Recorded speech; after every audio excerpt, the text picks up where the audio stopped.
The autumn sun hung low over the eastern horizon, its golden light casting long shadows across the parched Kansas soil as Jessie Novak stabbed her shovel into the unyielding earth. Her back ached with a familiar pain that had become her constant companion since her father's passing 3 months ago. At 22, she now bore the full weight of the family farm alone, a burden that grew heavier with each passing day. The farm outside Trinity, Kansas, had been her family's pride for 2 generations, but the drought of 1877 threatened to claim it all. Her fingers, once soft and delicate, had grown calloused and strong. She paused to wipe the sweat from her brow, lifting her eyes to survey the vast expanse of land that stretched before her. 20 acres of wheat fields, once vibrant with life, now struggled against the unforgiving conditions. The farm hands had abandoned them one by one as the money ran dry, leaving Jessie to tend to the crops, the animals, and the endless list of repairs by herself. Just one more day, she whispered to herself, the words becoming a mantra that carried her through each grueling sunrise to sunset.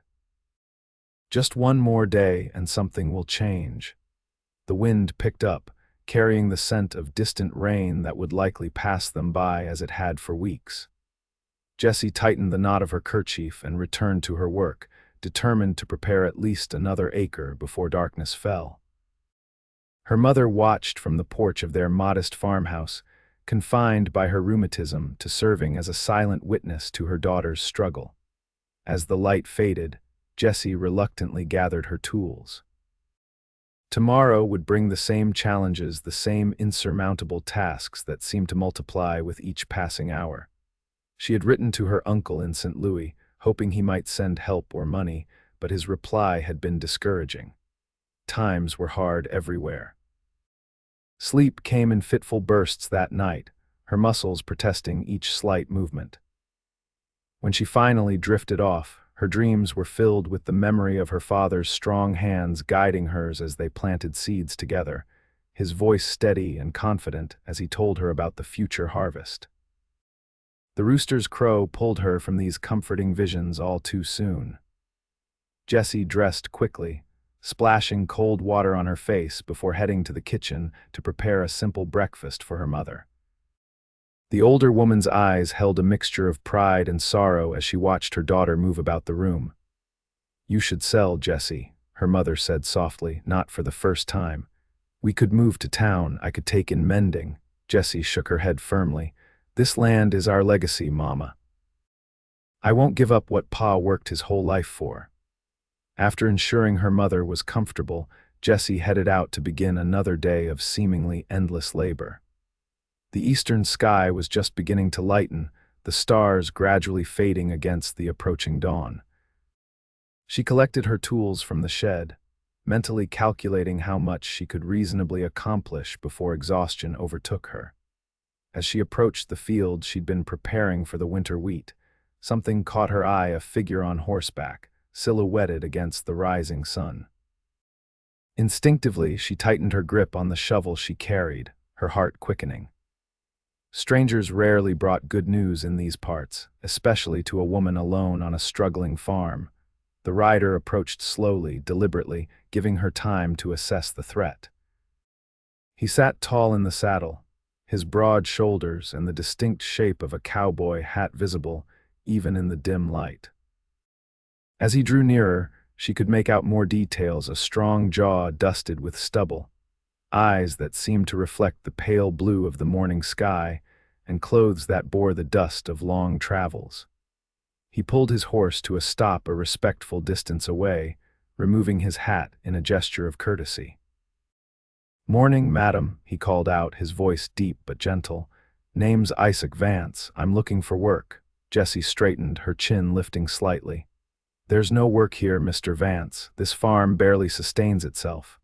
The stranger Isaac didn't immediately turn away as she expected. Instead, he surveyed the fields with a practiced eye. "Seems to me there's plenty of work, just not enough hands." He dismounted with fluid grace, keeping a respectful distance. "I'm handy with most anything that needs doing on a farm, not asking for much, just meals and a place to sleep in your barn." "I can't pay you," Jessie said bluntly, "and I don't know you from Adam." A small smile curved his lips. "Don't need payment right away. As for knowing me." He reached slowly into his saddlebag and produced a folded, well-worn letter. "Your Uncle Robert wrote to my employer in Dodge City. Said his niece in Trinity might need some help." Jessie recognized her uncle's handwriting on the envelope, though she hadn't expected him to actually send assistance after his discouraging reply. She hesitated, torn between desperate need and caution. Isaac seemed to read her thoughts. "I understand your concern, madam. I can work today, prove myself useful. If you're not satisfied by sundown, I'll be on my way." The first rays of sunlight crested the horizon, illuminating them both in a warm glow. Isaac gestured toward the shovel in her hands and the vast field beyond. "We share the load," he said simply, not as a question but as a statement of fact. Something in those words, in the straightforward way he spoke them, resonated deeply with Jessie. She'd been carrying everything alone for so long, the idea of sharing even a portion of that burden felt like a reprieve she hadn't dared hope for. "One day," she agreed finally. "We'll see after that." Isaac nodded and set his hat back on his head. "That's fair. Point me where you need me most." Jessie hesitated only a moment longer before directing him toward the section of field she'd been preparing. "The soil needs turning before we can plant the winter wheat. I've been working west to east." Without further discussion, Isaac removed his jacket, rolled up his sleeves, and picked up a spare shovel from nearby. Jessie watched him for a moment, noting the practiced way he handled the tool before returning to her own work. They labored side by side as the sun climbed higher in the sky, speaking little but establishing a rhythm that felt surprisingly comfortable. By mid-morning, they had accomplished what would have taken Jessie 2 full days on her own. When she paused to wipe her brow, she found herself studying him more carefully. His hands were calloused and strong, clearly accustomed to hard work. Though he moved with the easy confidence of a man used to riding the open range, he handled farm tools with familiarity. There was something about him that didn't quite fit the typical cowboy mold, a thoughtfulness in his expressions, a careful precision in his movements. "You've done farm work before," she observed during their brief water break. Isaac nodded, taking a careful sip from the ladle. "Grew up on a farm in Nebraska. 5 brothers, 1 sister, and 40 acres of corn. Left when I was 19 to find my own way." "And that led you to cowboying." A shadow passed across his face. "Led me a few places. Cowboying's just the latest." Jessie sensed there was more to his story, but respected his privacy. She had her own painful chapters she preferred not to share with strangers. When the sun reached its zenith, Jessie insisted they pause for a meal. Isaac followed her to the house, where her mother eyed him with a mixture of curiosity and relief. "Mama, this is Mr. Vance," Jessie explained. "Uncle Robert sent him to help with the farm." "Isaac, madam," he corrected gently, removing his hat and nodding respectfully to the older woman. "It's a pleasure." Mrs. Novak's weathered face softened slightly. "It's good to see someone helping my Jessie. She's been killing herself with work these past months." "Mama," Jessie protested, quietly embarrassed. "It's just the truth, dear," her mother replied, unrepentant. "Now sit, both of you. I may not be able to work the fields, but I can still make a decent stew." The meal was simple, but nourishing, a vegetable stew with the last of their salted pork. Isaac ate with appreciation but restraint, complimenting Mrs. Novak with a sincerity that clearly pleased the older woman. As they returned to the fields for the afternoon's work, Jessie felt a strange sensation, the faintest stirring of hope. One man couldn't solve all their problems, and she still wasn't certain he would stay beyond the day. But for the first time in months, she didn't feel entirely alone against the endless demands of the farm. The afternoon passed in much the same manner as the morning, with steady progress across the fields. Isaac proved to be tireless, matching Jessie's pace without complaint. When she called a halt as the sun began to set, they had accomplished more than she had dared hope. "You've proven your worth for today, Mr. Vance," she acknowledged as they stored the tools in the shed. "Isaac," he corrected again, his voice gentle. "And I'm glad to hear it. Does that mean I can stay on for a while?" Jessie considered him thoughtfully. Having his help for even a few days would make an enormous difference, but she was reluctant to accept charity. "I still can't pay you. I'm not asking for money," he replied. "Just meals and a roof, well, a barn roof over my head. I have my reasons for wanting to stay in this area for a time." Something in his tone suggested those reasons weren't entirely pleasant, but Jessie had more immediate concerns than his personal history. "You can stay through the wheat planting," she decided. "After that, we'll see." Relief visibly washed over him. "Thank you. I'll earn my keep, I promise you that." That night, after ensuring Isaac was settled in the barn with blankets and a lantern, Jessie sat with her mother by the fireplace. "He seems a good man," Mrs. Novak observed, her knitting needles clicking steadily. "He works hard," Jessie conceded. "But we know nothing about him." Her mother's hands stilled. "Your father would say a man's work tells you more about him than his words ever could." Jessie smiled faintly, recognizing the familiar wisdom. "Pa would also say to keep the shotgun loaded, just in case." Mrs. Novak chuckled. "That he would, but I saw the way he looks at the land with respect, and the way he spoke to me with genuine kindness." She resumed her knitting. "Those things can't be easily faked, my dear."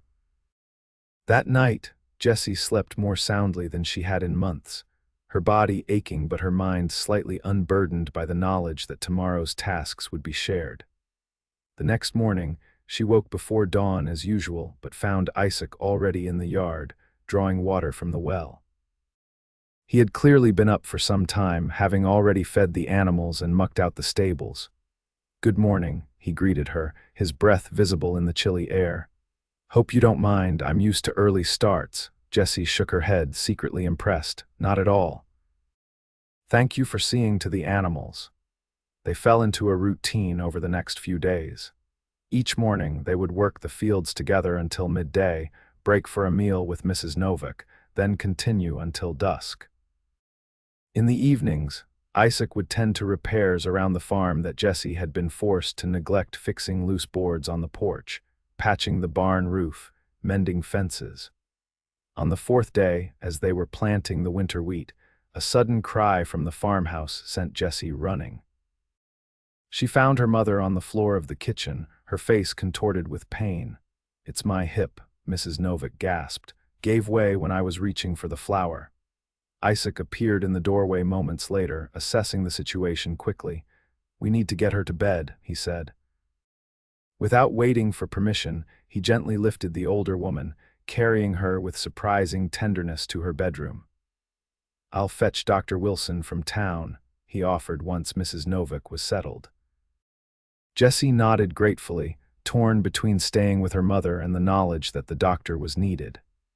"Thank you." Isaac returned 2 hours later with the elderly doctor, who diagnosed a severe flare-up of Mrs. Novak's rheumatism, aggravated by a fall. "She'll need complete rest for at least a week," he advised, "and someone to tend to her regularly." After the doctor left, Jessie stood in the yard, staring at the half-planted field with despair. Caring for her mother would take hours each day, hours they couldn't afford to lose from the planting if they hoped to have any crop at all. "I'll finish the planting," Isaac said quietly from behind her. "You take care of your mother, but we share the load, remember?" He reminded her, his eyes serious. "This is just a different division of the work." Gratitude welled up in Jessie's throat, nearly choking her.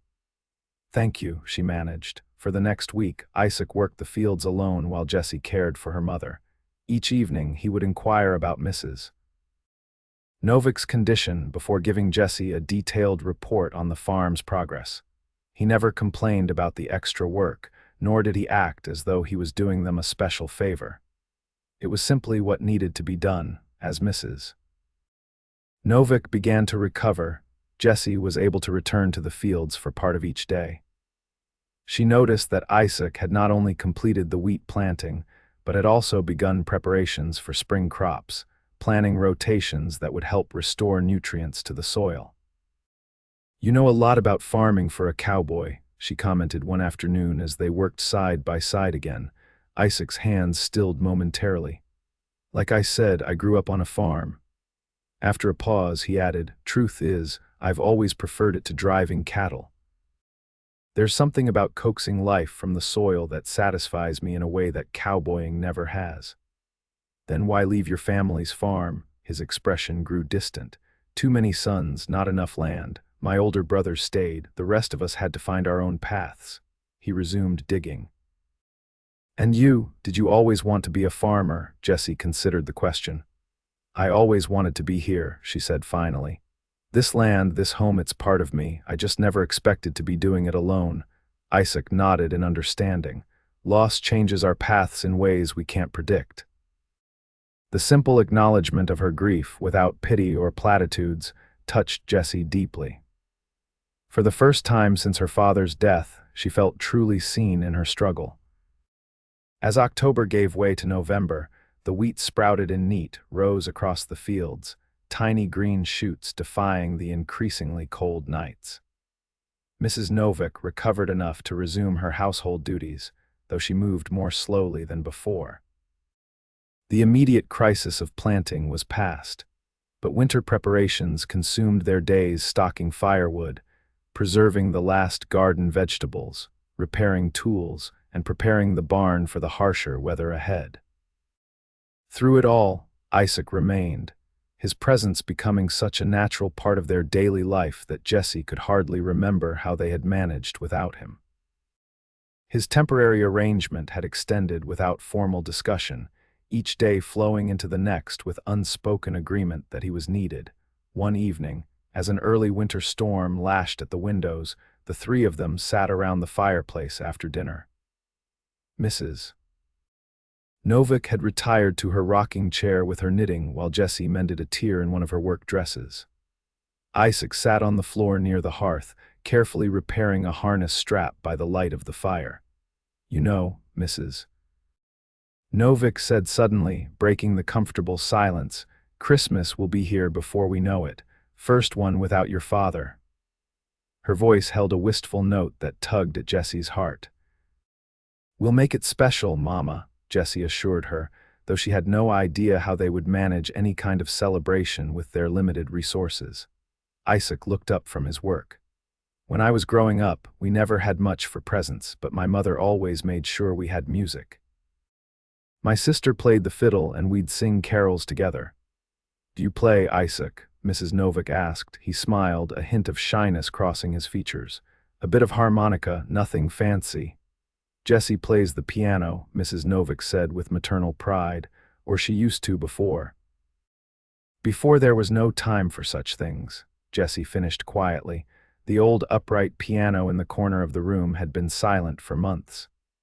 "Music feeds the soul as surely as bread feeds the body," Mrs. Novak insisted. "Perhaps we need both to truly survive."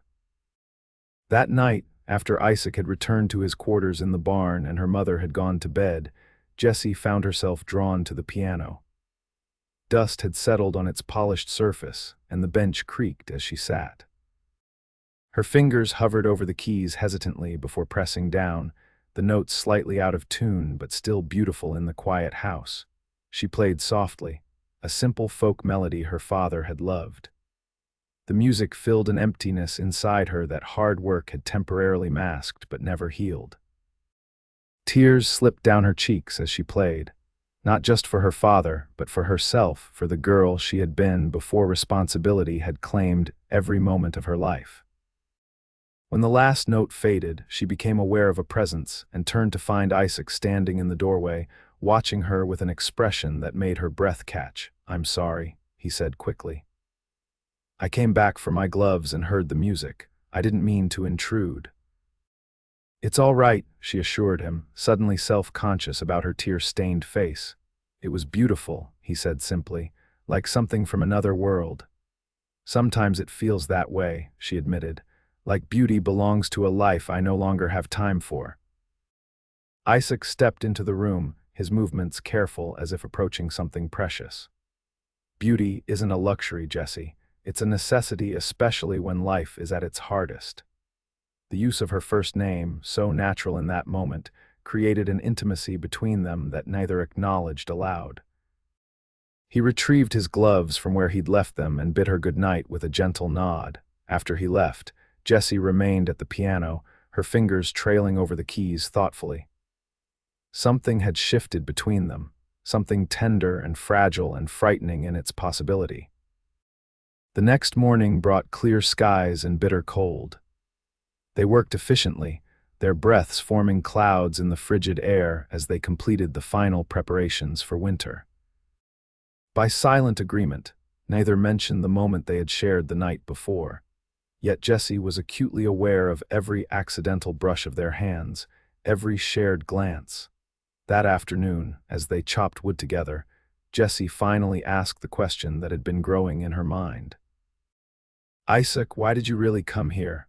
Uncle Robert's letter can't be the only reason." He paused mid-swing, the axe suspended momentarily before he completed the motion, splitting the log cleanly. He set up another before answering. "I was riding with a cattle drive heading to Kansas City," he began, his voice measured. "We passed near Trinity and I heard about a shooting in town, a land dispute that turned ugly, the man who died. He swallowed visibly. He was my cousin, my only family in these parts." Jessie remembered the incident, a farmer named Vance who had refused to sell his small holding to a cattle baron expanding his range. The shooting had been ruled self-defense, though many in town had their doubts. "I'm so sorry," she said softly. Isaac nodded his acknowledgement. "I wanted to understand what happened, maybe find some justice for him. When your uncle's letter came to the ranch where I was working, it seemed like a sign, a reason to stay in the area while I sorted things out." "Have you sorted things out?" He set the axe down, meeting her gaze directly.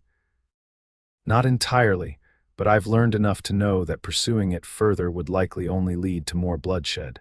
My cousin wouldn't have wanted that." After a moment, he added, "And then there were other reasons to stay." The implication hung in the air between them, neither quite ready to acknowledge it directly. "I'm glad you stayed," Jessie said finally, "whatever the reason." That evening, Mrs. Novak announced that she had invited the minister and his wife for Sunday dinner. "It's been too long since we had proper company," she declared. "And Reverend Porter has been asking after us. It's time we showed some hospitality." Jessie was alarmed at the prospect. "Mama, we barely have enough, we have plenty," her mother interrupted firmly. "The root cellar is full, we have preserved vegetables, and Isaac shot that rabbit yesterday. I won't have it said that the Noviks can't set a proper table, hard times or no." There was no arguing with Mrs. Novak when she took that tone. Jessie spent Saturday cleaning the house from top to bottom, while Isaac made sure the yard and approach to the house were immaculate. Mrs.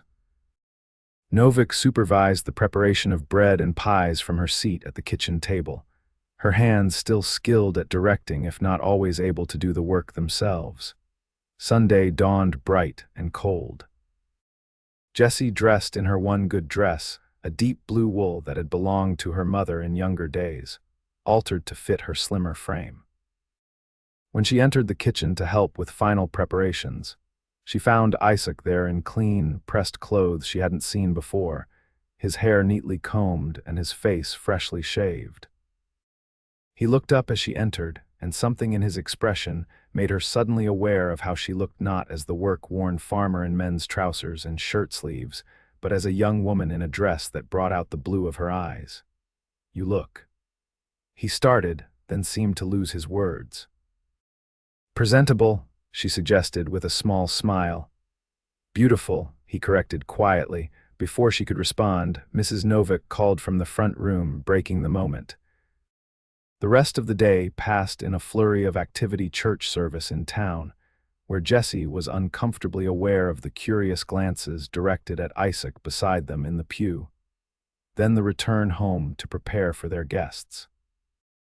Reverend Porter and his wife arrived precisely at 1 o'clock, full of warmth and genuine pleasure at seeing the Novaks. The minister was in his 50s, his wife slightly younger, and both had been fixtures in Trinity since before Jessie was born. And who might this young man be? Mrs. Porter inquired after the initial greetings, her eyes twinkling with undisguised interest as she regarded Isaac. "This is Isaac Vance," Mrs. Novak explained. "He's been helping us with the farm these past weeks." Vance, Reverend Porter's eyebrows rose slightly. Any relation to Matthew Vance? Isaac nodded, his expression carefully neutral. "He was my cousin, sir." A shadow passed over the minister's face. "A terrible tragedy, that business. Matthew was a good man." "Yes, sir, he was." The Reverend seemed about to say more, but was diplomatically redirected by his wife toward the dining room, where the table was set with the Novak family's best china slightly chipped in places, but polished to a high shine. The meal passed pleasantly, with Mrs.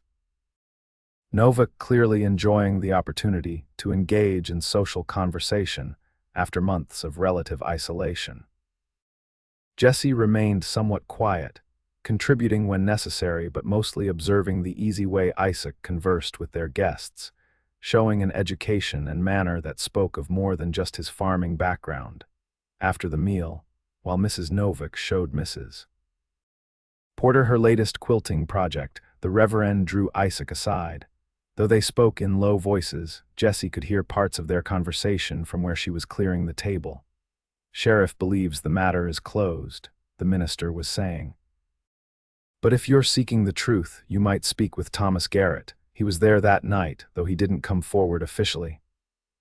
"I appreciate the information, Reverend," Isaac replied, "but I've come to realize there are more important things than dwelling on what can't be changed." His eyes met Jessie's across the room as he spoke, and she knew with sudden clarity that he was referring to more than just his cousin's death. After the Porters departed with promises to visit again soon, the three of them sat in the parlor as twilight deepened outside. Mrs. Novak was animated, clearly energized by the social interaction. "It does the heart good to break bread with friends," she declared. "We must do it more often." "It was lovely, Mama," Jessie agreed, though privately she worried about the resources spent on such hospitality. As if reading her thoughts, Isaac spoke up. "I noticed Reverend Porter mentioned the Christmas festival in town next month. They're looking for donations of preserves and baked goods." Mrs. Novak brightened. "Oh, my apple preserves always sell well at the festival. We should prepare several jars." Jessie hesitated. "Mama, we need to be careful with our stores for winter." "Actually," Isaac said, "I've been meaning to discuss something with both of you." He leaned forward slightly, his expression earnest. "The wheat is planted, the winter preparations are complete, and the immediate work of the farm will be lighter until spring."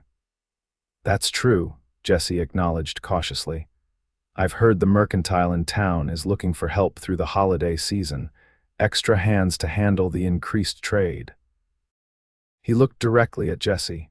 "It would be steady pay that could help see you through the winter." Jessie frowned slightly. "I can't leave the farm. The daily chores are manageable by one person now," he pointed out gently. "I could handle them while you worked in town."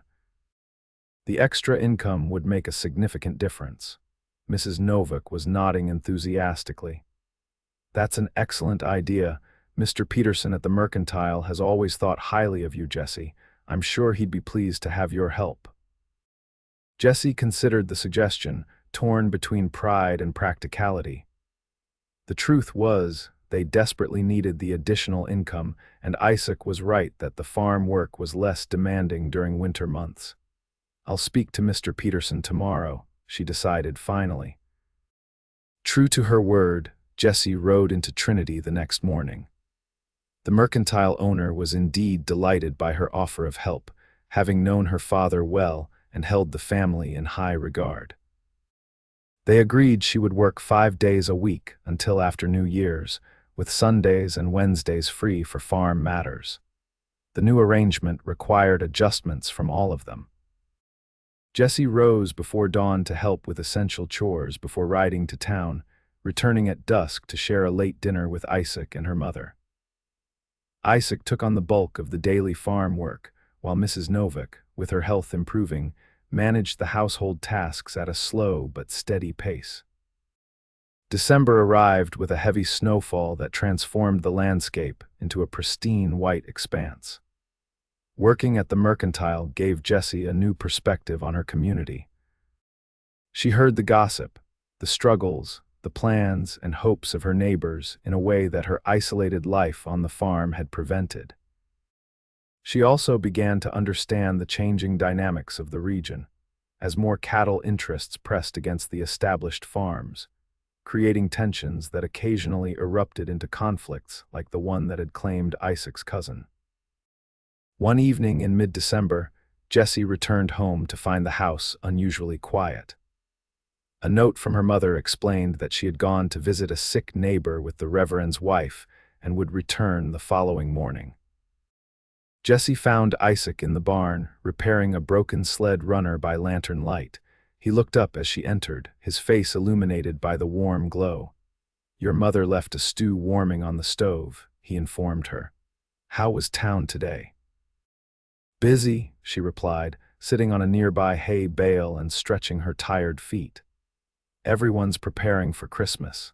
The general mood is optimistic. Wheat prices are expected to rise in spring, and the railroad expansion might bring new opportunities." Isaac nodded thoughtfully, returning to his work. "That's good news." "I also heard talk about the Hargrove Ranch expanding again," she added more carefully. "They've bought out the Wilson place west of town." His hands stilled.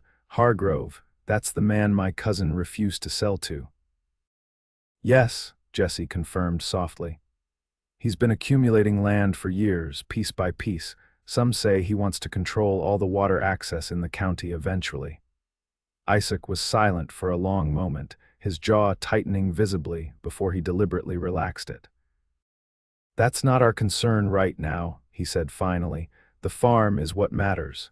Jessie studied him in the lantern light, seeing the struggle behind his calm exterior. "Isaac," she began hesitantly, "what will you do when spring comes?" The question hung between them, laden with unspoken implications. His temporary stay had a natural end point. The winter wheat would be harvested in early summer, and the farm would once again require full-time attention that she could provide herself, if necessary. "I haven't thought that far ahead," he answered, though something in his tone suggested otherwise. "Haven't you?" she pressed gently. He set aside his tools, giving her his full attention. "When I came here, I thought I'd stay just long enough to learn the truth about Matthew's death and maybe find some justice for him. Then I met you and your mother, saw this farm and all it could be with the right care." He paused, choosing his words carefully. "I found something I wasn't looking for." "And what was that?" Her heart was beating rapidly now, aware they were approaching a threshold neither had dared cross before. "A place that feels like home," he said simply, "and people who feel like family." The word family carried weight between them. It could mean many things, some safer than others to acknowledge. "You've become important to us too," she offered, not quite brave enough to speak only for herself. Isaac nodded, accepting the careful response. "We should go in for supper," he suggested after a moment. "That stew smelled mighty good." They ate together at the kitchen table, their conversation returning to safer topics: the farm, town news, plans for repairs when weather permitted. Yet underneath ran a current of awareness, of words unsaid but increasingly difficult to ignore. After they'd cleaned up the dinner things, Isaac surprised her by retrieving his harmonica from his coat pocket. "Would you play the piano?" he asked. "Just one song before I head back to the barn." Jessie agreed, leading the way to the parlor where the piano waited. She selected a simple Christmas carol they both would know, and after a few tentative notes, they found their rhythm together, her piano and his harmonica creating a harmony that filled the quiet house with unexpected joy. When the song ended, neither moved immediately, reluctant to break the spell the music had cast. "My father always said music could say things words couldn't," Jessie remarked softly. "Your father was a wise man." Isaac pocketed his harmonica and rose. "Thank you for playing with me." At the door, he paused, seeming on the verge of saying something more. Instead, he simply wished her good night and disappeared into the darkness toward the barn. Jessie remained at the piano for a long time afterward, her fingers occasionally striking a key as she contemplated the growing complexity of her feelings for Isaac. He had arrived as a stranger, become a helper, evolved into a friend, and now he was something else entirely, something that both thrilled and terrified her. The week before Christmas brought another heavy snowfall, making the roads nearly impassable. Jessie was forced to remain at the farm for 2 days until the path to town cleared sufficiently for travel. During those unexpected days at home, she worked alongside Isaac as they had in the beginning, falling easily back into their shared rhythms. On the second afternoon, they took advantage of the newly repaired sled to check fence lines along the property's northern boundary. The winter landscape stretched around them in breathtaking beauty, the bare trees adorned with snow and ice that sparkled in the sunlight. The horse pulled the sled smoothly across the packed snow, the runners making a satisfying swish that was the only sound in the pristine quiet. "I'd forgotten how beautiful this land can be in winter," Jessie remarked as they paused to survey a section of fence. "When you're struggling just to survive, you miss seeing the wonder of it all." Isaac nodded in understanding. "That's the paradox of farming. You're surrounded by nature's miracles every day, but often too exhausted to appreciate them." "Is that why you left your family's farm?" she asked, curious about this chapter of his life he rarely discussed. He considered the question as he checked a loose fence post. "Partly, I was young, restless, wanted to see more of the world than Nebraska cornfields." He straightened, looking out across the snow-covered landscape. "But the more I wandered, the more I realized what I'd given up. There's a satisfaction in working land that's yours, in seeing the direct results of your labor, that I never found on the cattle drives or in the town jobs I took. So why not return home?" A shadow crossed his face. "Pride at first, didn't want to admit I'd made a mistake leaving. Then, when I was finally ready to go back, I learned my father had died and the farm had been divided between my older brothers. There was no place for me there anymore." The simple tragedy of his story touched Jessie deeply. Here was a man who understood what the land meant to her, who carried the same connection to soil and seasons in his blood. "There's place enough here," she said quietly, the words escaping before she could consider their implications. His eyes met hers, searching. "Is there?" The question contained multitudes. Was there place for him as a hired hand, as a partner in the work, or as something more personal and permanent? Jessie wasn't sure which he was asking or which she was offering. Before she could clarify, the distant sound of approaching riders drew their attention. 3 men on horseback were approaching across the neighboring property, moving with purpose toward where they stood at the fence line.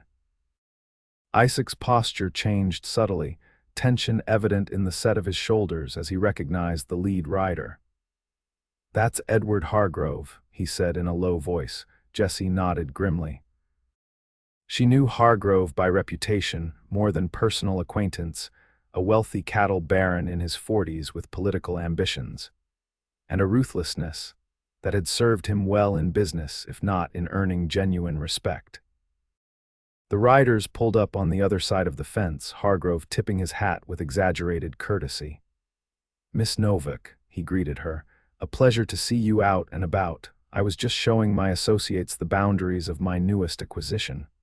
He gestured to the land beyond. "Mr. Hargrove," Jessie acknowledged coolly, "congratulations on your purchase." Hargrove's attention shifted to Isaac, his expression hardening almost imperceptibly. "And who might this be?" "Isaac Vance," Isaac introduced himself, his voice leveled despite the tension Jessie could feel radiating from him. Recognition flashed in Hargrove's eyes. "Vance, any relation to Matthew Vance, my cousin," Isaac confirmed. A calculating look crossed Hargrove's face. "A tragic business, that. Misunderstandings can lead to terrible outcomes."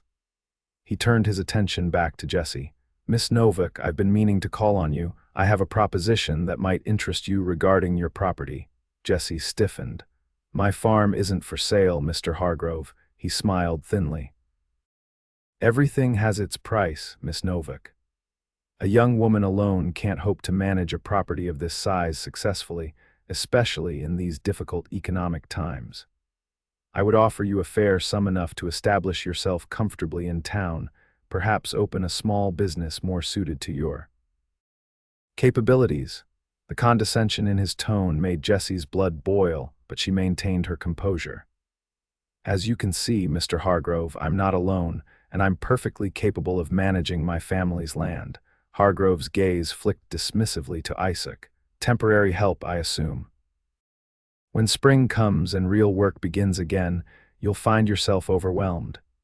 His voice softened to what he clearly thought was persuasive reasonableness. I'm offering you a dignified exit, Miss Novak. Others have not been so fortunate when standing in the way of progress. The thinly veiled threat hung in the air. Isaac took a step forward, his hand coming to rest protectively on the fence post between them. Miss Novak has given you her answer, Mr. Hargrove. I suggest you respect it. The cattle baron's expression hardened.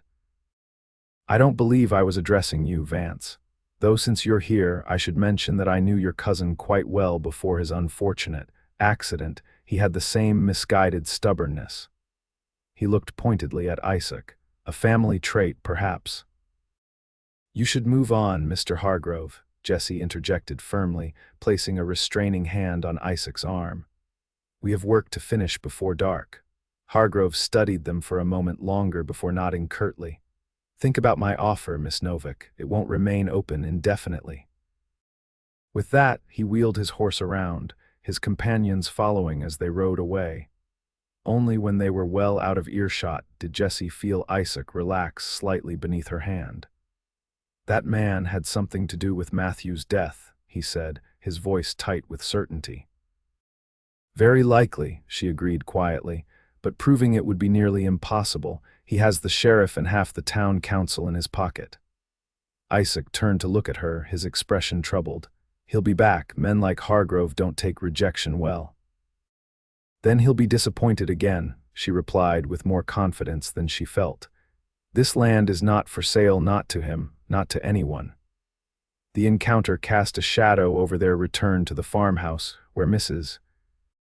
Novak greeted them with excitement over a package that had arrived from Jessie's aunt in St. Louis Christmas gifts and a tin of special tea. That night, after her mother had gone to bed, Jessie found herself unable to sleep, Hargrove's thinly veiled threats replaying in her mind. She rose and moved quietly to the kitchen, intending to make a cup of the new tea, only to find Isaac already seated at the table, a cup of coffee before him. Couldn't sleep either, she asked, startling him slightly. He shook his head. Too much on my mind. Jessie busied herself with preparing her tea, then joined him at the table. He can't force us to sell, she said, picking up their earlier conversation. He may have influence, but there are still laws. Laws that favor those with money and power, Isaac pointed out gently. I've seen his type before. He'll find ways to make things difficult, pressure the bank about your mortgage, interfere with water access, create problems with shipping your crops. Then we'll face those problems as they come, she insisted. I won't be bullied off my land. Isaac studied her with a mixture of admiration and concern. You're extraordinary, Jessie Novak. Do you know that? The unexpected compliment caught her off guard. I'm just stubborn, she demurred. No, it's more than stubbornness. It's courage and determination and a bone-deep connection to this place. His hand moved across the table, coming to rest beside hers without quite touching. I admire that more than I can say. Something in his eyes, in the gentle intensity of his gaze, made her breath catch. Isaac, she began, uncertain what she wanted to say, but feeling that something important hung in the balance. I should have been honest from the beginning about my intentions, he said suddenly. When I came here, I was only thinking about Matthew and finding answers, but that changed so quickly. He hesitated, then plunged ahead. I stayed because of you, Jessie, because from that first morning, watching you stand alone against all the challenges facing you, I knew you were someone extraordinary, someone I wanted to know. someone I wanted to help, not out of pity but out of admiration. And that admiration has grown into something much deeper. Her heart hammered in her chest as she absorbed his words. "What are you saying, Isaac?" His fingers finally bridged the small gap to touch hers. "I'm saying that I care for you, deeply, more than I thought possible in such a short time. And I'm saying that I want to stay not as hired help, not temporarily, but permanently. If you'll have me." The directness of his declaration took her breath away. She had known, somewhere in her heart, that their feelings were evolving beyond friendship, but hearing him speak the words aloud made it suddenly, frighteningly real. I don't know what to say," she admitted honestly.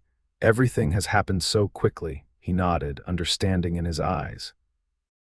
"I'm not asking for an answer tonight, just for you to consider the possibility of a future together." His hand withdrew slowly. "Think about it, that's all I ask." They finished their drinks in a silence that was charged with unspoken emotions, then parted for the night, each carrying the weight of possibilities into their dreams. The following days were busy with Christmas preparations and Jessie's work at the mercantile. She and Isaac maintained their easy working relationship, neither mentioning their late-night conversation, though a new awareness hummed between them like an electrical current. On Christmas Eve, Jessie returned from town early, bringing small gifts she had purchased with her wages: a new pipe for Isaac and a beautiful shawl for her mother. The house was filled with delicious smells as Mrs.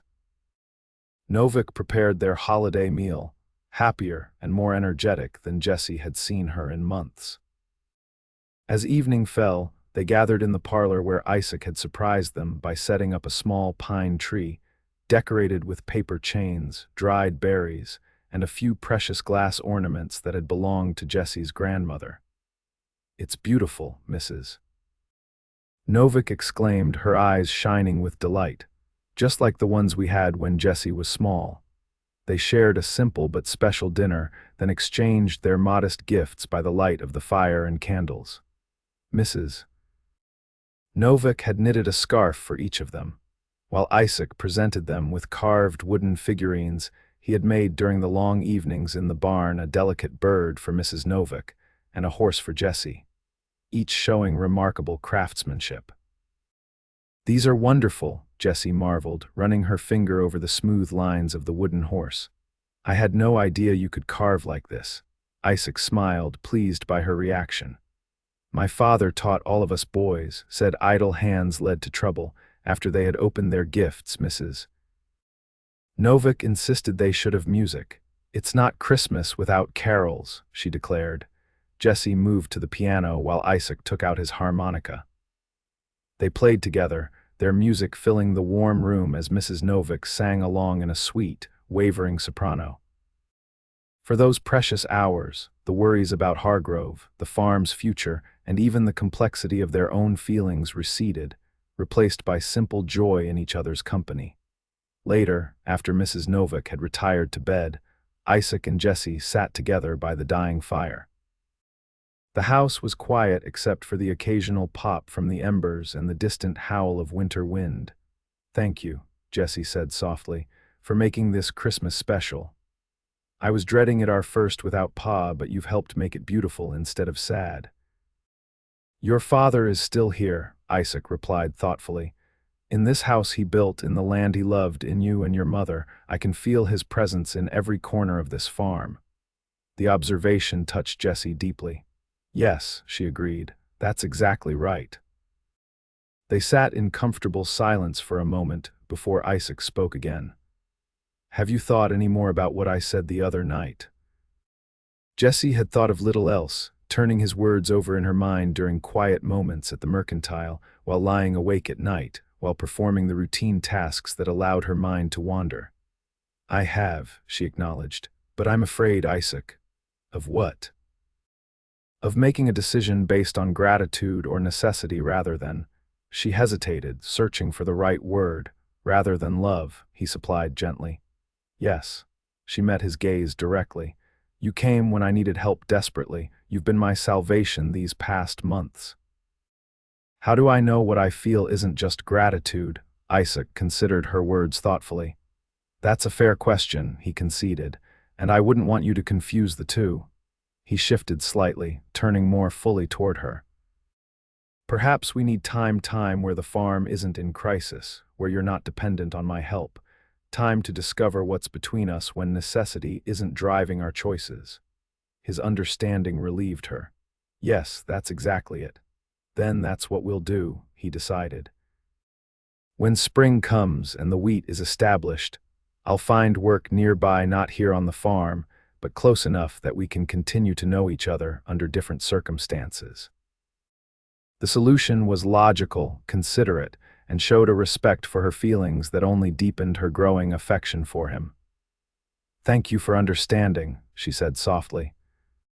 He smiled, reaching out to gently tuck a stray strand of hair behind her ear, the brief touch sending warmth cascading through her. "I want to do this right, Jessie. You deserve nothing less." The tender moment was interrupted by a sudden pounding on the front door. They both started, exchanging alarmed glances. Visitors were rare enough, but unheard of so late on Christmas Eve. Isaac rose quickly, gesturing for Jessie to remain seated as he moved cautiously to the door. Opening it revealed Reverend Porter, his face grave despite the holiday.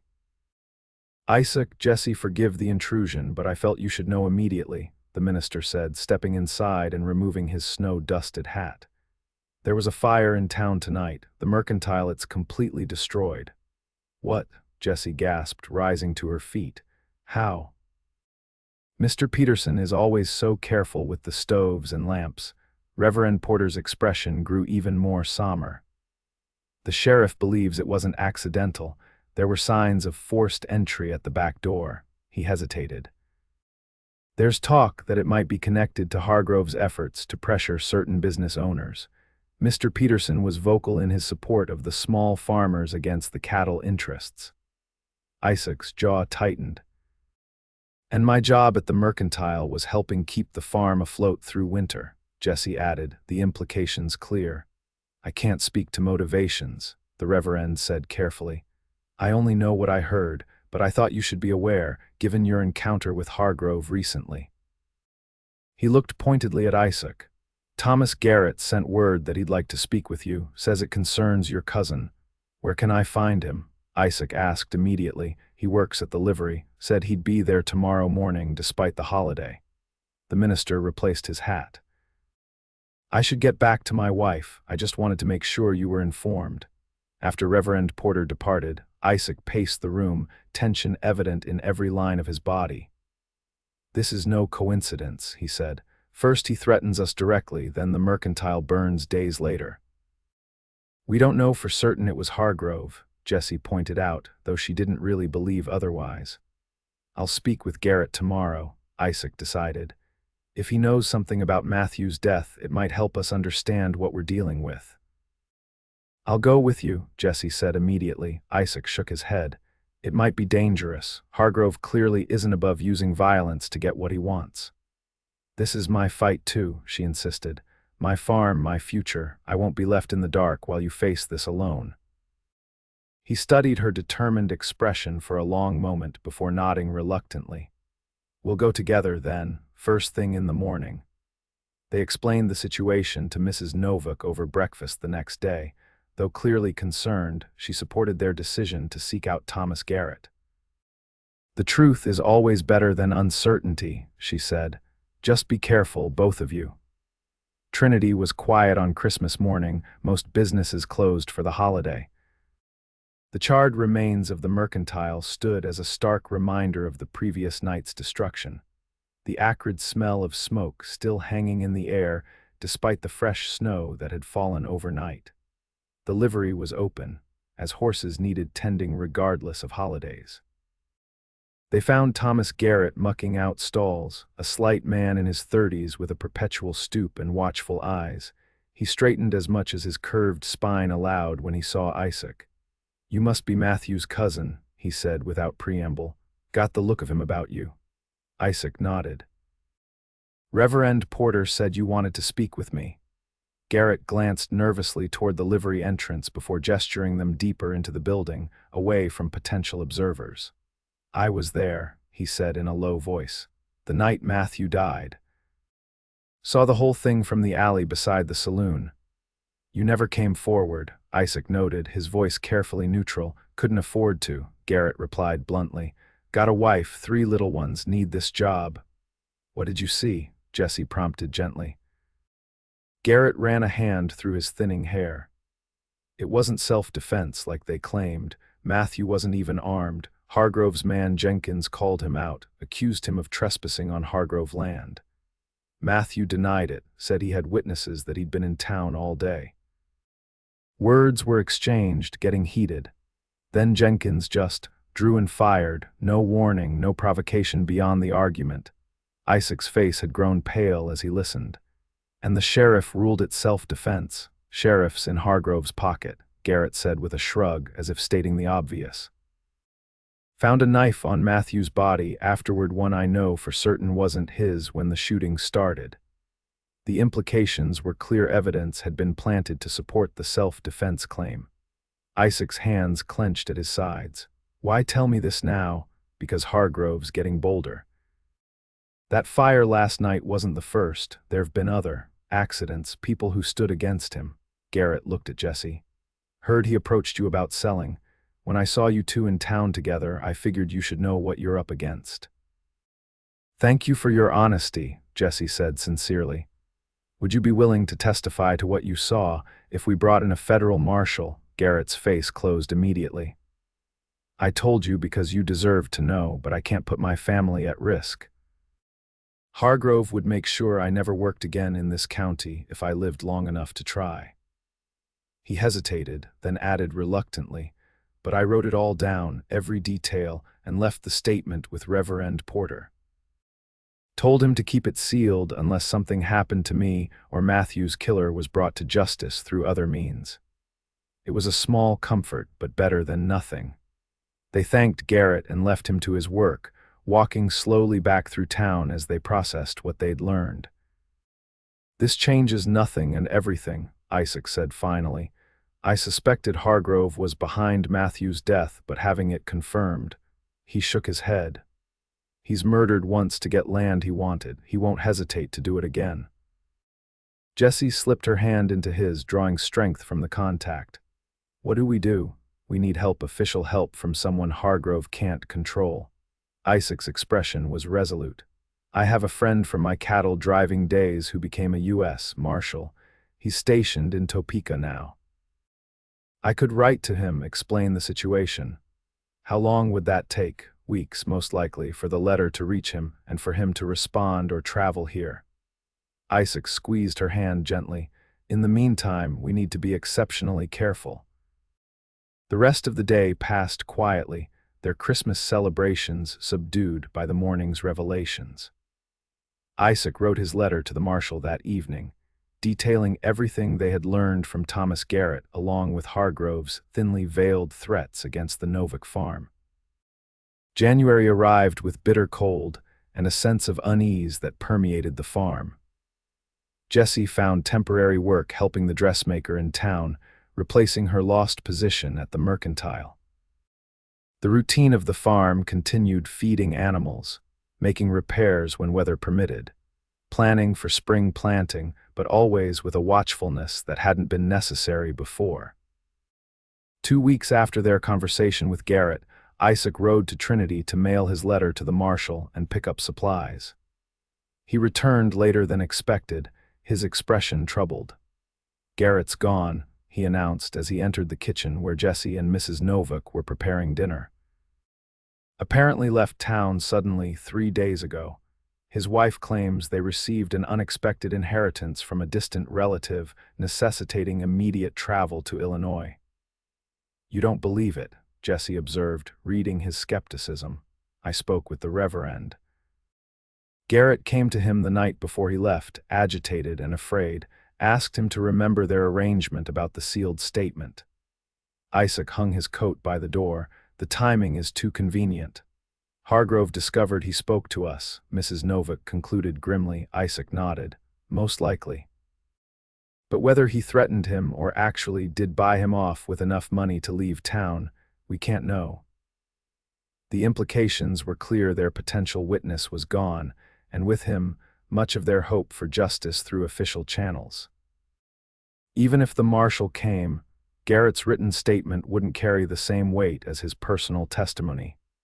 That night, after Mrs. Novak had gone to bed, Isaac and Jessie sat at the kitchen table, speaking in low voices as they considered their options.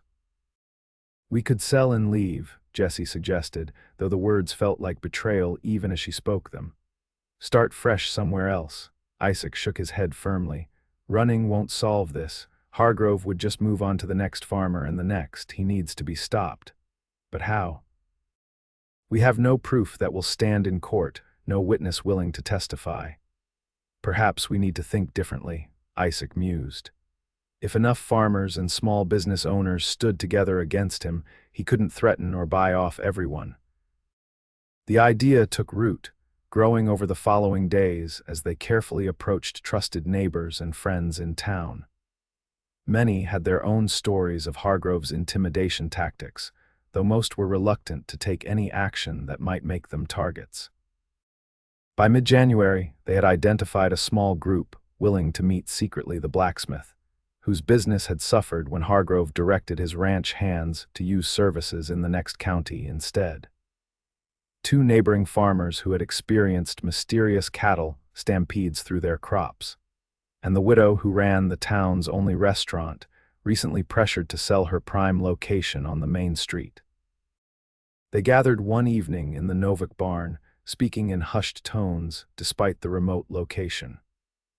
Isaac outlined what they had learned about Matthew Vance's death and the pattern of intimidation against those who resisted Hargrove's expansion.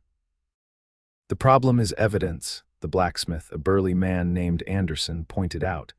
"Everyone knows what's happening, but proving it is another matter entirely. And the sheriff won't help," added Mrs. Wilkins, the restaurant owner. "He looks the other way whenever Hargrove's men cause trouble." "What if we bypass the sheriff entirely?" Isaac suggested. "Went directly to the territorial governor with multiple signed statements detailing the pattern of intimidation and suspected crimes."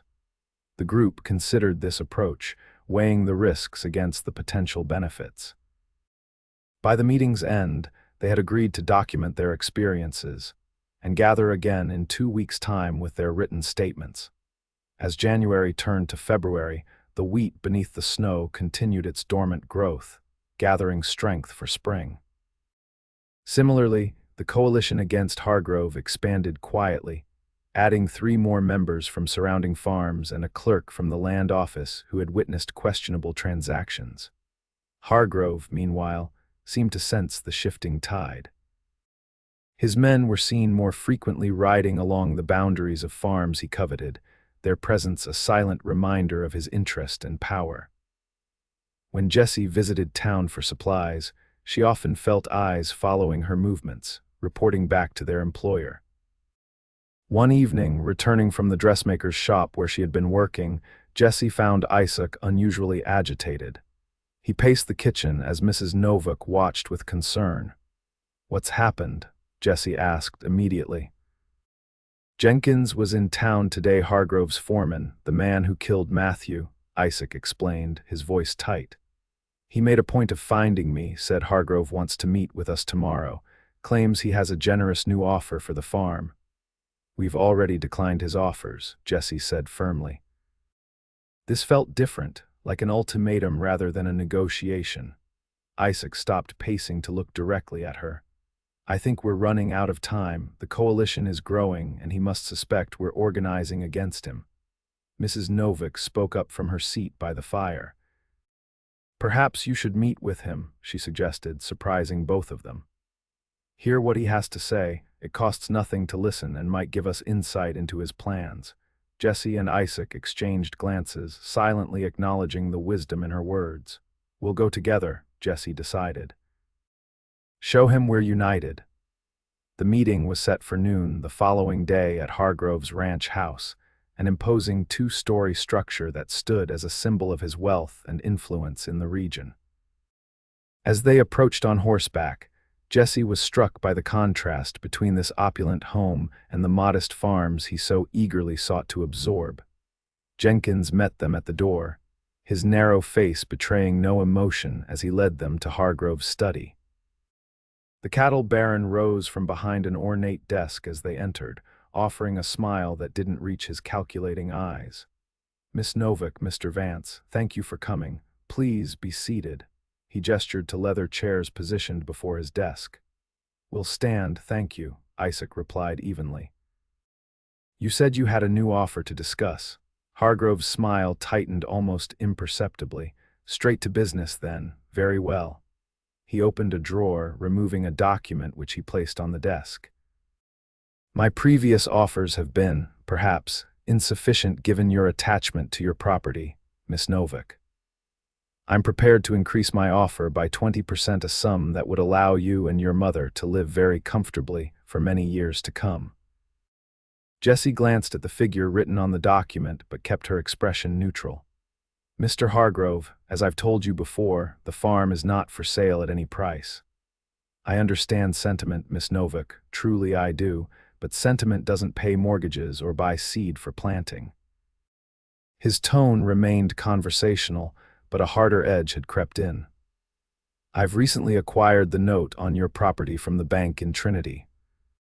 They were quite concerned about the farm's profitability and your ability to meet the payments, particularly with the loss of your employment at the mercantile." The revelation hit Jessie like a physical blow. The mortgage had been with Trinity Bank since her grandfather's time, managed by Mr. Fletcher, a family friend. The idea that it had been sold to Hargrove without any notice seemed impossible. "That can't be legal," she protested. "I assure you, it's entirely legal. Banks sell mortgages regularly when they have concerns about repayment." Hargrove leaned forward slightly.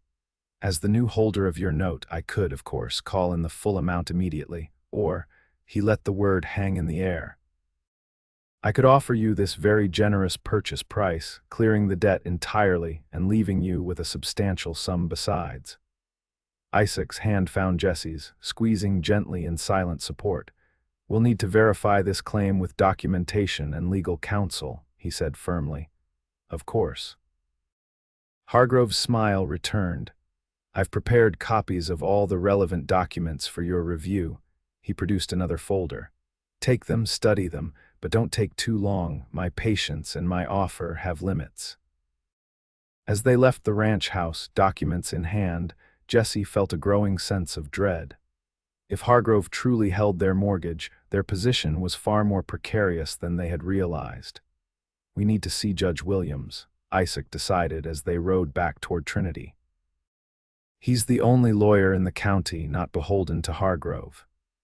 The elderly judge reviewed the documents carefully in his small office above the barber shop, his expression growing increasingly grave.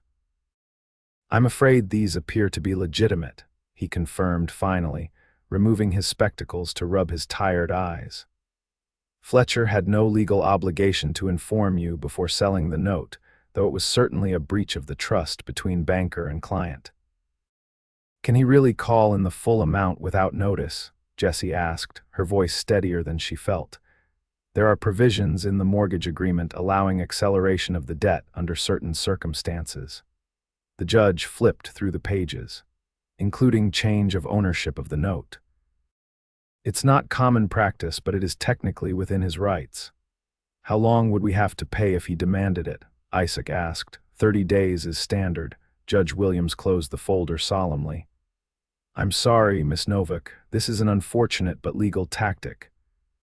They left the judge's office with heavy hearts, pausing in the street to consider their next steps. "We have some savings from my work at the dressmaker's," Jessie said, mentally calculating the sum. "And there's the money from the wheat we sold last summer." "Nowhere near enough to pay off the mortgage," Isaac noted grimly. "No," she agreed. "But perhaps enough to buy us time while we continue building our coalition and waiting for a response from the marshal." The weight of the situation settled over them as they rode back to the farm. Hargrove had outmaneuvered them, creating a deadline that would force their hand long before the slow wheels of justice could possibly turn. Mrs. Novak took the news with surprising calm when they explained the situation that evening.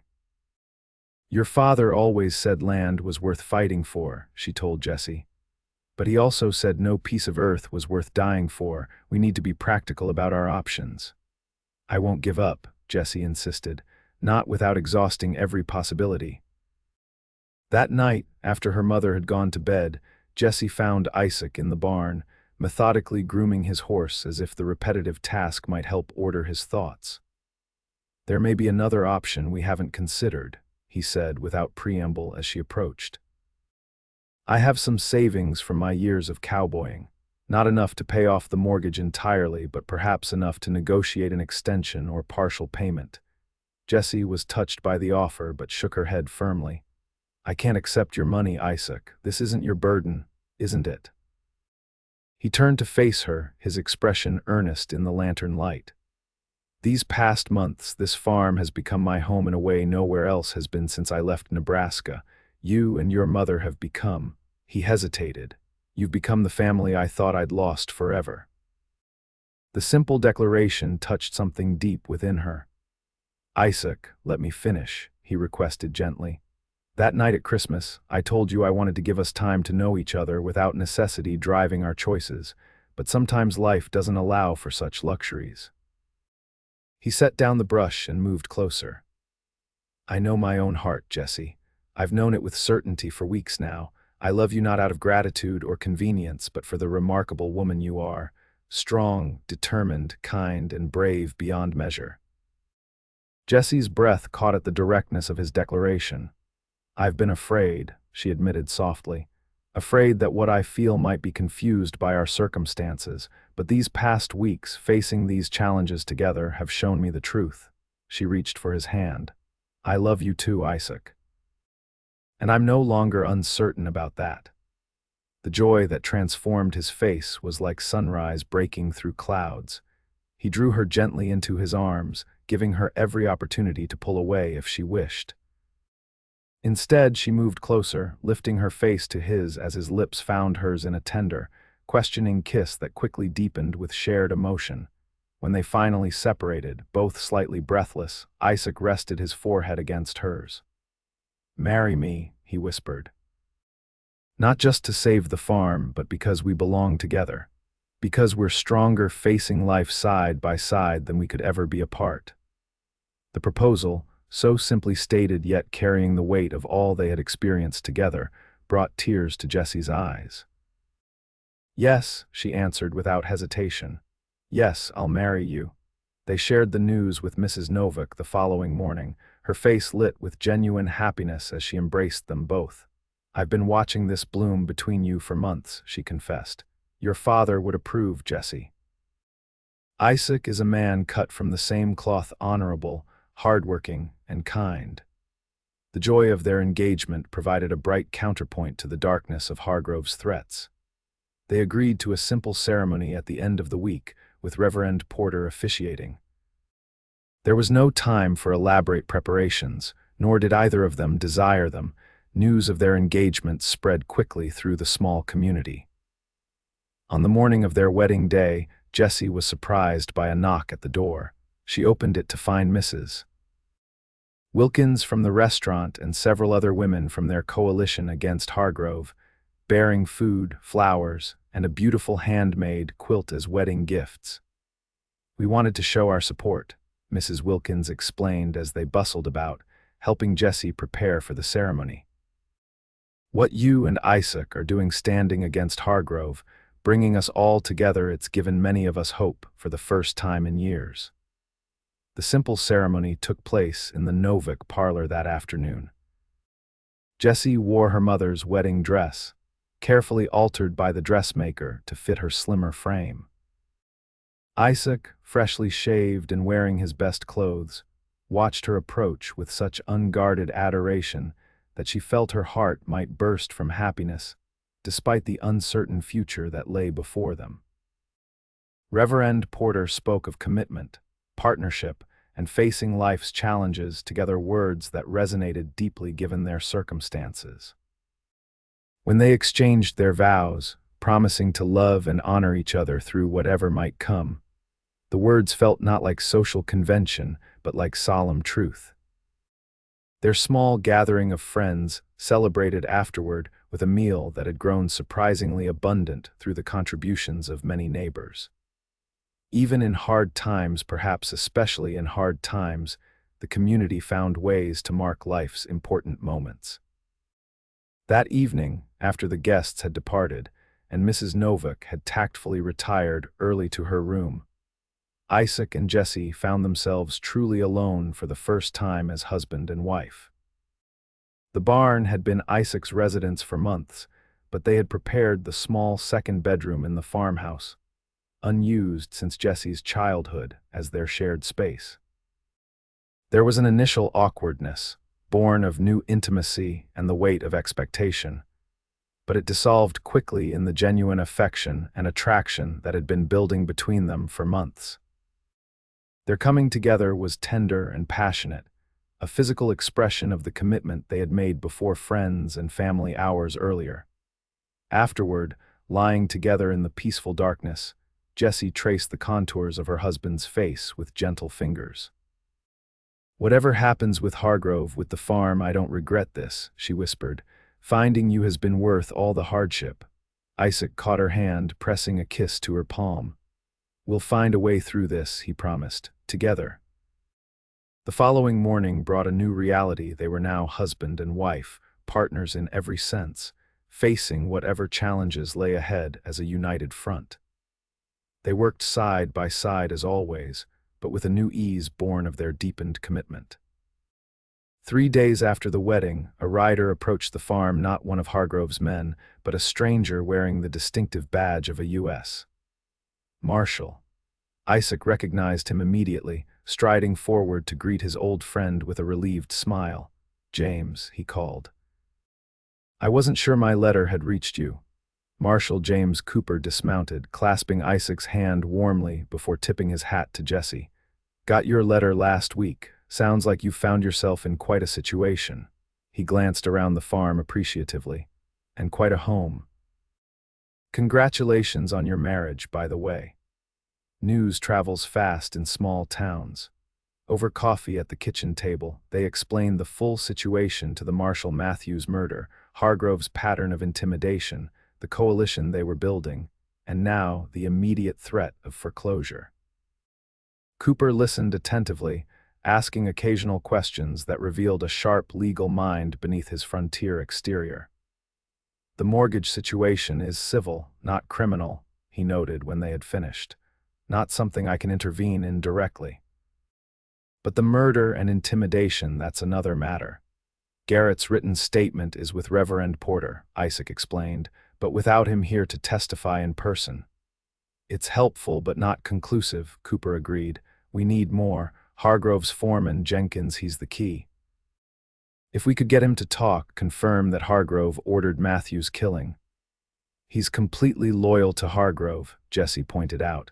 "Every man has his price or his pressure point," Cooper replied thoughtfully. "Let me do some investigating. In the meantime, proceed carefully with Hargrove. Don't antagonize him unnecessarily, but don't give in either. I need time to build a case that will stick." The Marshal's presence in Trinity created a subtle shift in the town's atmosphere.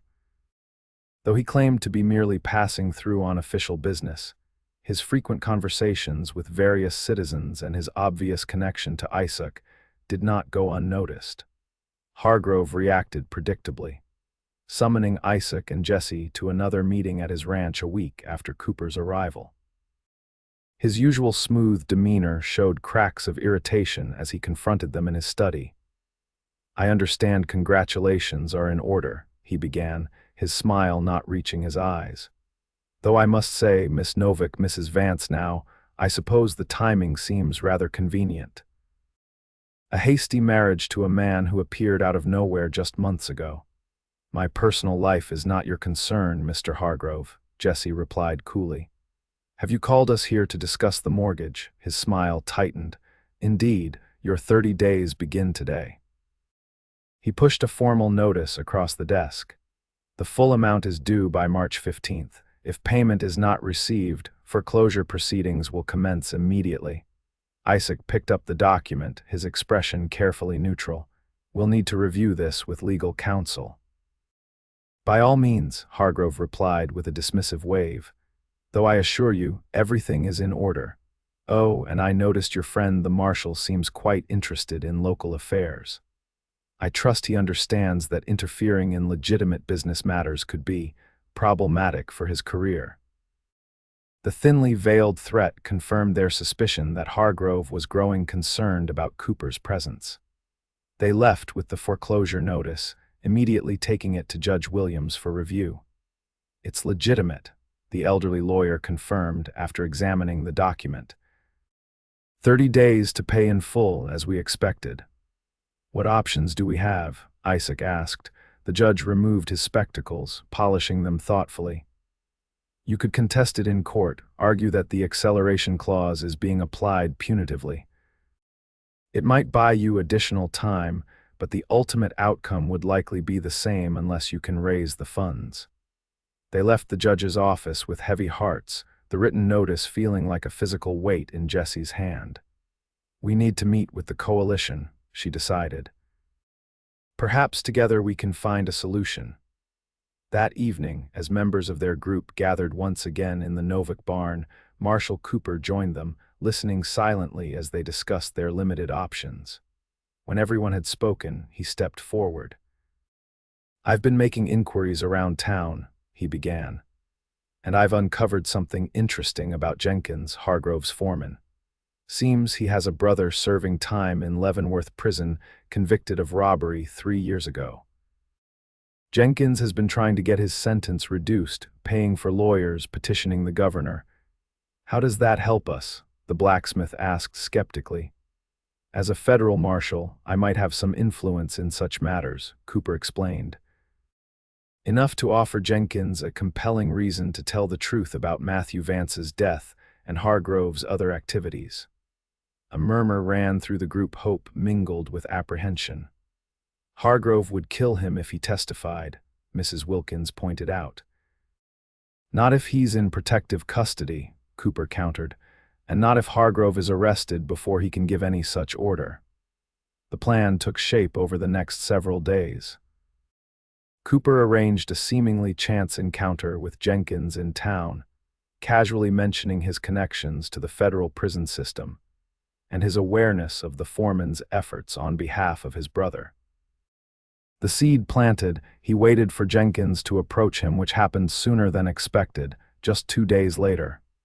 He's interested, Cooper reported to Isaac and Jessie after his private conversation with Jenkins. Scared, but interested. His brother has 7 more years to serve unless something changes. Family loyalty is a powerful motivator. Can you really help his brother? Jessie asked, concerned about the ethics of such a promise. Within proper legal channels, yes, Cooper assured her. If his testimony helps convict Hargrove of ordering a murder, that's valuable cooperation worth considering in his brother's case. I've made no guarantees, only possibilities. The pieces continued falling into place. Jenkins agreed to meet Cooper secretly outside town, bringing documentation of Hargrove's illegal activities, records of bribes paid to the sheriff and certain town officials, letters instructing him to intimidate resistant farmers, and most importantly, a journal entry referencing payment to ensure MV no longer obstructs our expansion plans. It's not a direct confession, Cooper acknowledged when he showed the evidence to Isaac and Jessie. But combined with Garrett's written statement and Jenkins' testimony, it's enough to arrest Hargrove on suspicion of orchestrating murder. The arrest took place in the Trinity Saloon, where Hargrove was having his customary Friday evening drink with the sheriff and several business associates. Cooper entered with 2 deputy marshals who had arrived that morning, the federal authority they represented immediately shifting the power dynamic in the room. Word spread through town like wildfire. By nightfall, everyone knew that Edward Hargrove had been taken into custody. charged with conspiracy to commit murder and various corruption offenses. The sheriff, implicated by the evidence Jenkins had provided, was also arrested, creating a temporary vacuum in local law enforcement that the territorial governor quickly filled by appointing an interim replacement. For the Novak Vance farm, however, the arrest created a new uncertainty. With Hargrove in custody awaiting trial, the status of their mortgage remained unclear. The 30-day deadline continued ticking away with no indication whether the foreclosure would proceed. The mortgage is a separate legal matter from the criminal charges, Judge Williams explained when they consulted him. Hargrove's business manager would still have authority to pursue collection or foreclosure, regardless of Hargrove's personal legal troubles. A week after the arrest, they received their answer in the form of a letter from Hargrove's attorney, maintaining that the foreclosure would proceed as scheduled unless payment was received by the original deadline. "He's still trying to punish us, even from a jail cell," Jessie observed bitterly. Their coalition met again, this time openly in the church basement rather than secretly in the barn.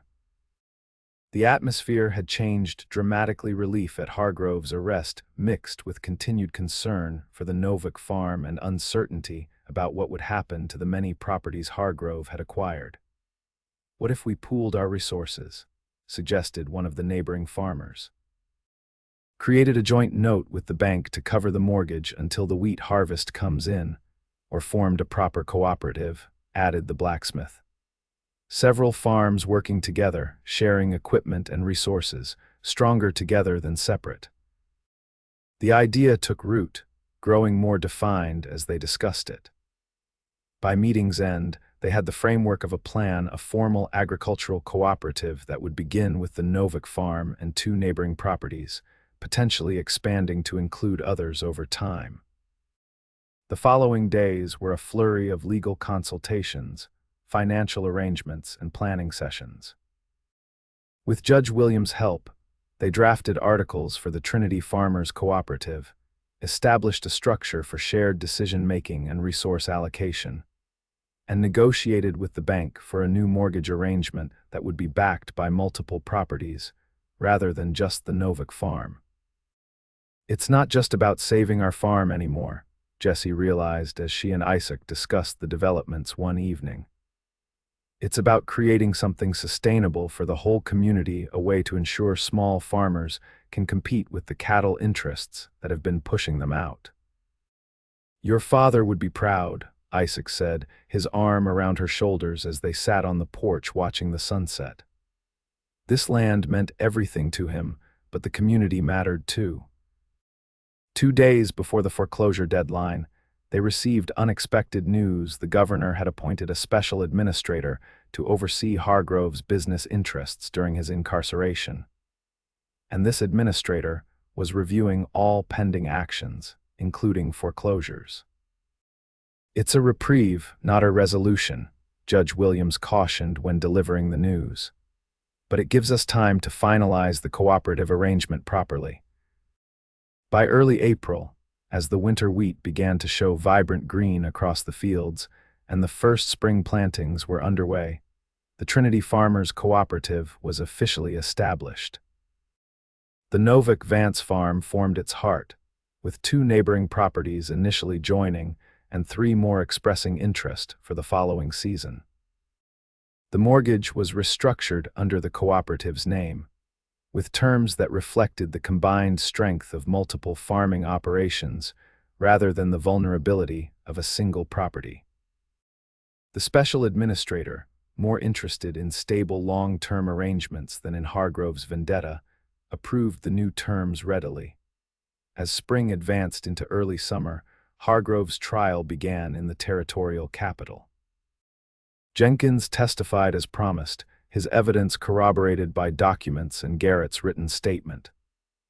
Cooper had located Garrett in Illinois and convinced him to return for the trial, his testimony providing the final pieces needed to secure a conviction. Hargrove was found guilty of conspiracy to commit murder and multiple counts of corruption.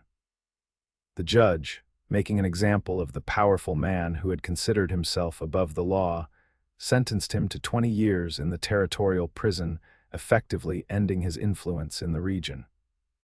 The wheat harvest that July was bountiful, the golden stalks heavy with grain that represented not just sustenance but triumph over adversity.